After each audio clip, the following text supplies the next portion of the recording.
Quran surah kedua ayat 45 sampai 46. Gurau saja ya. Tes tidak? Wasta'inu. Perhatikan kalimatnya wasta'inu.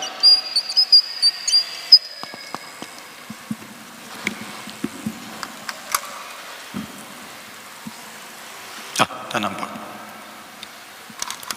Wasta'inu.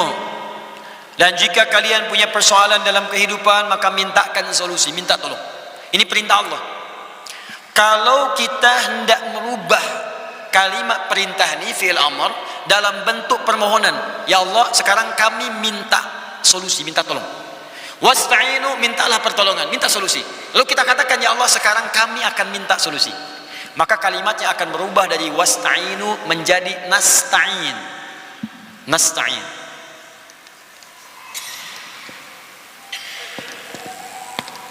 Nasta'in. Kalau kita katakan, ya Allah kami minta solusi ini hanya kepada Engkau saja, tak ada yang lain. Kami yakin denganmu, Engkau yang berjanji, sekarang kami minta. Kalau kalimatnya hanya kepada Engkau saja, kami yakin, maka tambahkan kalimat iyyaka di depannya. Iyyaka nasta'in. Iyyaka. Perhatikan kalimat ini rahasianya. Kata Allah, bila kamu punya persoalan, punya masalah, punya problem dalam hidup, maka mintakan kemudian kepada Allah. Bagaimana caranya? Wassalah, dengan menunaikan solat. Saya nak tanya pada tuan dan puan, maaf ya, apakah dalam solat kita mengucapkan kalimat iyyaka nasta'in? Ya. Kapankah itu? Saat berdiri dalam solat, saat membaca Al-Fatihah, saat membaca Al-Fatihah. Sekarang saya bacakan hadis qudsi riwayat sahabat Anas bin Malik radhiyallahu taala anhu. Bagaimana Allah akan mengabulkan doa orang solat ketika dia membaca kalimat ini. Hadis sahih diriwayatkan oleh sahabat-sahabat senior. Hadatsana qala Rasulullah sallallahu alaihi wasallam an rabbih qala Allah azza wa jalla. Allah Subhanahu wa taala berfirman dalam hadis qudsi. Perhatikan kalimatnya.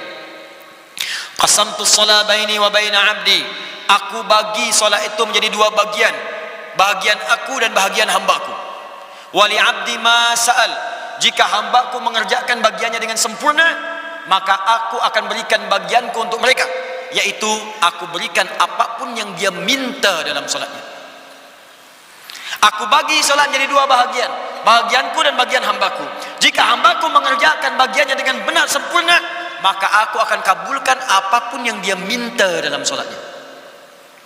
Kapan itu dimulai? Yuk kita baca hadisnya.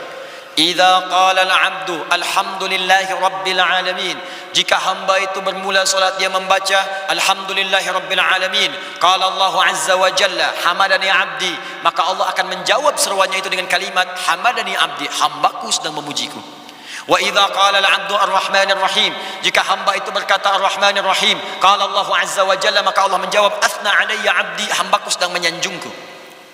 Wa idza qala al-'abdu maliki yaumiddin. Jika hamba berkata maliki yaumiddin, qala Allah azza wa jalla majjadani 'abdi, hambaku sedang mengagungkanku. Awas, kerana tu kalau sedang solat, rasakan kita ini ditatap oleh Allah. Tak mampu melihat, tapi rasakan kita dilihat, dan rasakan dijawab setiap kalimat kita tu. Itu yang disebut ihsan namanya. Orangnya disebut muhsin. Bukalah hadis riwayat Muslim di jilid yang pertama, nomor hadis yang ke-8, riwayat sahabat Umar bin Khattab radhiyallahu taala anhu. Sebelah kiri paling atas di kitabnya. Dinukil oleh Imam An-Nawawi rahimahullah dalam kitabnya Al-Arba'in An-Nawawiyah, nomor hadis yang kedua, dikenal dengan hadis Jibril. Ketika Nabi SAW disoal oleh malaikat tentang ihsan, ditanya mal ihsan, kata Nabi, an ta'budallaha ka'annaka tarah, fa illam takun tarahu fa innahu yara. Engkau beribadah menyembah Allah, ta'budallah, engkau beribadah menyembah Allah. Kalau kita ingin beribadah, kita ucapkan na'budu. Na'budu, engkau beribadah kerana Allah. Seakan-akan engkau merasakan ditatap oleh Allah Subhanahu wa taala sekalipun kau tak mampu menatapnya. Rasakan. Nah, sekarang ini rahasianya. Wa idza qala al-'abdu iyyaka na'budu wa iyyaka nasta'in. Jika ada seorang hamba berkata dalam solatnya, iyyaka na'budu, ya Allah sekarang kepadamu saja hamba menyembah. Hamba sedang solat, sedang menghamba, sedang ibadah, kepadamu saja, tak ada yang lain. Wa iyyaka nasta'in. Dan sekarang hamba ya Allah punya soalan dalam hidup, punya masalah. Hadirkan dalam hati kita tuh, rasakan Tuhan punya masalah apa, Tuhan punya problem apa. Hadirkan dalam hati. Jadi bukan sekedar bacaan saja. Begitu caranya, hadirkan dalam jiwa kita. Ya Allah, ini suami saya, istri saya, anak saya, budak-budak di sekolah, problem di kantor, di pekerjaan, jabatan. Hadirkan di benak kita nih. Nabi Zakaria tuh melakukan itu. Jadi ketika berdiri dalam salat, beliau minta, qala rabbi habli min ladunka dzurriyyatan thayyibah innaka sami'ud du'a. Ya Allah, mereka berkata hamba tak mungkin punya keturunan karena secara medis istri hamba divonis monofos dan mandul. Kata klinis tak mungkin punya keturunan. Mohon dalam salat, dalam berdiri dijawab oleh Allah. Fanadatul malaikatu wa huwa qa'imun yusalli fil mihrab. Turun malaikat, beliau masih berdiri dalam salatnya, belum tuntas salatnya, masih berdiri dalam salat. Annallaha yubashshiruka Yahya. Allah berikan berita gembira, engkau akan punya anak, langsung bahkan namanya dari Allah Yahya, yang berarti hidup. Yang mustahil menurut manusia terlahir dari rahim seorang perempuan yang monofos dan mandul bayi hidup, kata Allah tak ada yang mustahil. Kita ini ditunggu oleh Allah dalam salat, wa iyyaka nasta'in, dan kepada engkau ya Allah kami memohon sekarang petunjuk, pertolongan, solusi. Apa jawab Allah? Perhatikan jawabannya di hadis qudsi. Hadza baini wa baina abdi. Inilah kata Allah yang kumaksud perjanjian antara aku dengan hambaku. Wali abdi masa'ad. Dan jika hambaku benar salatnya sampai bacaan ini, apapun yang kau minta sekarang aku akan kabulkan. Saya tak mau berjanji lah, tapi kalau ada masa lagi berkunjung berkuliah ke sini, kita bahas fikih solat. Ada 4 rahasia dalam solat. 4 ni kalau benar dilakukan, maka doa-doa kita sulit untuk ditolak. Hadisnya sahih. Bahkan dalam ayat Quran tu ada beberapa posisi yang langsung minta yang terbaik. Jadi kalau ingin masuk surga, minta surga yang paling bagus. Kalau dunia, minta yang paling hebat. 4 tu berdiri, 2 ruku, 3 sujud, 4 sesaat sebelum salam. Bagaimana caranya? Nanti kuliah yang lain. Nah, tapi apakah setiap orang yang berdiri minta? Belum tentu. Apakah setiap orang yang baca ini dikabulkan? Belum tentu. Kecuali orang yang saat solat dia ikhlas kerjakan dengan mengingat Allah. Bagaimana cara mengingatnya? Khusyuk. Wa innaha lakabiratun illa 'alal khasyin. Bagaimana cara khusyuk? Alladzina, ayat 46-nya, alladzina yadhunnuna annahum mulaqu rabbihim wa annahum ilaihi raji'un. Kalau hendak ikhlas dan khusyuk, maka rasakanlah engkau sedang menghadap Allah. Mungkin itu solat terakhir yang engkau kerjakan. Demikian saat berzikir, mungkin di zikir terakhir saya wafat dalam keadaan berzikir, subhanallah, subhanallah, subhanallah, wafat. Sujud, wafat. Karena itu kalau hendak solat, mendengar panggilan azan, siapkan pakaian terbaik, yang paling halal. Karena mungkin itu panggilan terakhir dalam hidup, mungkin kita wafat lah. Allahu Akbar, Allahu Akbar. Cari pakaian baik. Buka Quran surah ke-7 ayat 31. Ya bani Adam khudhu zinatakum inda kulli masjid.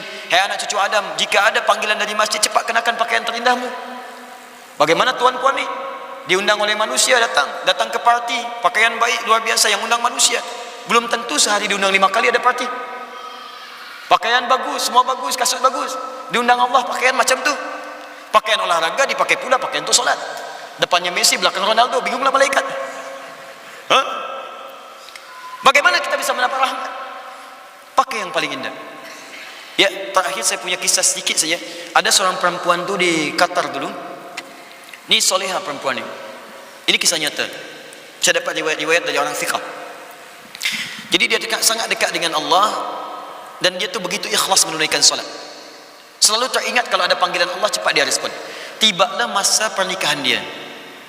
Saat dia sedang bersolek tu, berhias, berzina, tertiba kemudian mau masuk isyak. Ibundanya datang. Ibunya berkata, kamu siap, kita akan perkenalkan kepada orang-orang yang datang ni, hadirin yang datang. Azan berkumandang. Dia berkata pada ibundanya, ma hanal waqt, tiba waktu solat. Saya ingin solat dahulu baru saya keluar. Apa kata ibundanya? Kamu nanti bisa kerjakan nanti, sekarang kamu keluar dulu. Kalau kamu nanti solat, kamu wudhu, hilanglah nanti semua hiasan tu, make upnya hilang semua. Kamu keluar dulu. Kata perempuan ni anaknya, ma hanal waqt, panggilan Allah sudah tiba. Aku malu kepada Allah. Allah yang berikan aku waktu, kesempatan untuk bisa menikah, aku ingin bersyukur kepadanya. Ibu naknya keluar dengan sangat ketus, dia keluar, ya sudahlah kamu kalau begitu, dia banting pintu keluar. Maka dia berwudu. Wudu dengan sempurna, dengan khusyuk. Jatuhlah make up itu. Dia siap menunaikan solat. Khusyuk, enak. Ini kisah nyata, enak solat. Begitu dia sujud, lama dia sujud tuh, nikmat. Saking nikmatnya, lama tak bangun lagi dia. Disitulah ternyata saat terakhir dia hidup. Ya ayyatuhan nafsul mutmainnah. Manusia menginginkan ia menjadi pengantin dunia, Allah menginginkan ia menjadi pengantin akhirat. Manusia menginginkan ia berzina bersolek dengan make up dunia, Allah menginginkan dia bersolek dengan make up akhirat. Lepaskan tu make up dunia, ganti dengan make up akhirat. Wudu. Masyaallah. Begitulah berzikir. Rasakan seakan-akan kita akan wafat. Indah.